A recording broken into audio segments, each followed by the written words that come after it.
For the second time in 4 years, Dario Franchitti has won the Indy 500. The Scotsman took the checkered flag under caution after a crash that sent Mike Conway airborne on the final lap. Franchitti crossed the finish line with only 1.6 gallons of fuel left in the tank. It took long enough for it to sink in to win it once. Winning it twice. It's pretty cool. As usual, the Speedway had a surprise up our sleeve. We were running away, and with the way the yellows fell,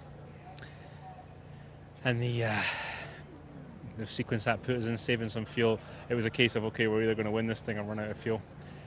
We cut it pretty close, but the target car had enough fuel to do slow down lap, a bunch of burnouts. So had it stayed green, we still had enough fuel, but it was certainly more stress than I wanted at the end. The veteran driver won the rain-shortened 500 3 years ago. With the win, Franchitti's boss, Chip Ganassi, became the first owner to win Indy and NASCAR's Daytona 500 in the same year. Dan Wheldon, a winner at Indy 5 years ago, was runner-up for the second straight year. Pole sitter and three-time champ Helio Castroneves' hopes for a record-tying fourth Indy 500 win were dashed on lap 146 when he stalled leaving pit lane.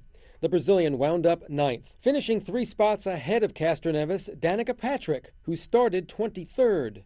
We started off the day a little slow. The car was just a little difficult to drive. And I think it has to do with being far back in the pack, and it just felt like all day I was kind of like wrong place at the wrong time, whether it was cars bunching up or something. I mean, I can remember Indies where I'd come around 3 and there'd be cars parked in 4 and they'd all be stacked up and I'd fly by 4 cars, but it really wasn't like that today. Patrick was 3rd in last year's Indy 500.